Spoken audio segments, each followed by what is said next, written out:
لە بێدەنگی تەواودا و بێویستنی تەقەی تفەنگێک یان زرمەی تەقینەوەیەک شەڕێکی تند لە نێوان ئەمریکا و دژبەرانی زیاتر لە 10 ساڵە بەردەوامە، شەڕێک لە جیهانی ئینترنێتدا بۆ دەستەبەرکردنی بەرژەوەندیەکان لە جیهانی واقعدا.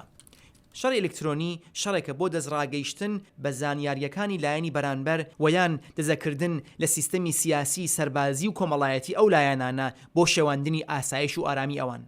ئەگەر چی وا دەنوێنێت ئەمریکا بە حکمی ئاستی باڵای زانستی و پێشکەوتووی بێڕەکابەر لە بواری تکنالۆجیدا دەبێت براوەی شەڕی ئەلکترۆنیش بێت، بەڵام لەڕاستیدا و بەکردەوە نەیاران و یان ڕکابەرانی ئەمریکاش لەم بوارەدا هەم زانستی باشیان هەیە و هەم لە ئاستێکدا چالاکن کە بەرژەوەندەکانی ئەمریکا بە چەندین جار کەوتونەتە مەترسیەوە. رووسیا دزەی کردە نێوتۆری وەزارەتی ئاسایشی نیشتیمانی و ئیمێڵێکی زۆری دزی، ئەمە هێرشێکی سیخۆڕی زۆر سەرکەوتوو بوو. لە کاردانەوە بەرامبەر بەم هێرشە لە پێشدا دەبێت بڵێن ئەو وەزارەتە بۆ ئەوەی زانیاریەکانی خۆی نەپاراستووە بە شەرمزار بێت، بەڵام دوایەوە ئەشێوەمان لەبیر بێت کە ئەمە هێرشی ئەلکترۆنی یەکەم یان کۆتایی نابێت. رووسیا، چین، ئێران و ئەلبەت کوریای باکووریش چوار وڵاتێکن کە بەرپرسانی ئەمریکایی بە هێرشی ئەلکترۆنی دژی بەرژەوەندیەکان و ئاسایشی ئەمریکا تاوانباریان دەکەن. بەپێی بەڵگەنامەیەک کە ڕۆژنامەی نیویۆرک تایمز ماوەیەک لەمەو پێش بڵاوی کردەوە، ئێران و ئەمریکا بە شێوەیەکی چالاک سەرقاڵی شەڕێکی دوولایەنی ئەلکترۆنین. ئەمریکا لەم شەڕەدا جگە لە ناوەندی پەیوەندەکانی بریتانیا کە ڕێکخراوەی فەرمی حکوومەتی ئەو وڵاتە بۆ چاودێری ئینترنێت و شەڕی ئەلکترۆنیە لە یارمەتی دامەزراوی زانیاری پەیوەندەکانی ئیسرائیل بە ناوی یەکەی 8200 کەڵک وەردەگرێت.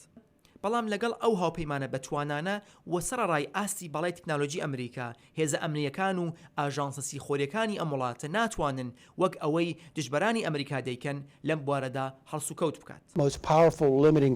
هەرە گەورەترین هۆکاری سنووردەرکردنی چالاکیەکانی ئەمە بۆ هێرشکردن بەرگری و تەنانەت سیخۆڕی لە جیهانی ئینترنێتدا پرسیار لە یاسا و ڕێبازی جێبەجێکردنی ئەرکەکانمانە.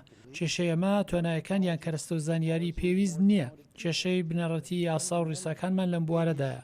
دەبێت بزانین ئێمە چیمان دەوێت و تا چەند دەستی دەسەڵات ئاوەڵە دەکەین ئەوەی دەمانەوێت دەستەبەری بکەین. هەندێک لە چاودێران لەسەر ئەو باوەڕن کە شەڕی ئەلکترۆنی دژی ئەمریکا گەشتوتە ئاستێکی مەترسیدار و بۆ وێنە ئاماژە دەدەن بە هێرشی ئەلکترۆنی رووسیا لەم دوایەنەدا کە بووە هۆی بڵاوبوونەوەی زانیاریی شاراوەی زۆر لە ئاستێکدا کە بتوانێت ئاڵوگۆڕیە سیاسیەکانی ناوخۆی ئەمریکا بخاتە ژێر کارگەری خۆی.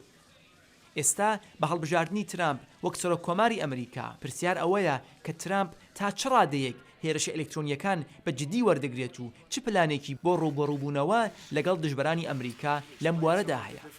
دامەزراوی فۆرستەر ریسەرچ پێشبینی دەکات لە 100 ڕۆژی یەکەمی سەرۆک کۆماری ترامپدا ئەبێت چاوەڕوانی هێرشێکی ئەلکترۆنی گەورە بین کە دەتوانێت ترامپ و ئیدارەکەی تووشی قەیران بکات. ئیدارەی ترامپ چۆن دەتوانێت خۆی بۆ بەرەنگاری هێرشێکی ئەلکترۆنی ئاوا ئامادە بکات؟ ئیدارەی نوێی بەڕێوەبەراتی دەبێت لە پێشدا ڕوانگەی خۆیان بە نیسبەتی کێشە ئەلکترۆنیەکان ڕوون بکەنەوە بە پێی ئەوە دەستەی تایبەتی چارەسەرکردنیان پێک بێنن. یەک لە خاڵهارە گرینکانەوەیە کە بەرەی سەرەکی پێشکەوتنی ئەمریکا لە بواری تەکنالۆجی کەرتی تایبەتە. بۆیش دەستەی نوێی سایبری دەبێت لە ڕاوێژ و ڕای کەرتی تایبەت هەم بۆ سیاسەتدانان لەم بوارەدا و هەم بۆ شێوەی بەرەنگاری مەترسیەکان کەڵک وەربگیرێت. لە کۆتاییدا چاودێران لەسەر ئەو باوەڕن کە ئەم شەڕە بە پێچەوانەی شەڕە کلاسیکەکان لە کورتخایەندا براوەی هەمیشەیی نابێت و وەک کێبەرکەی بەردەوامی دز و پۆلیس، شەڕی ئەلکترۆنی نێوان ئەمریکا و وڵاتانی دژبەری و تەنانەت گروپە مافیاییەکان بەم زوانە و ڕەنگە هیچ کات کۆتایی نێت. شاهد عەلەوی، دەنگی ئەمریکا.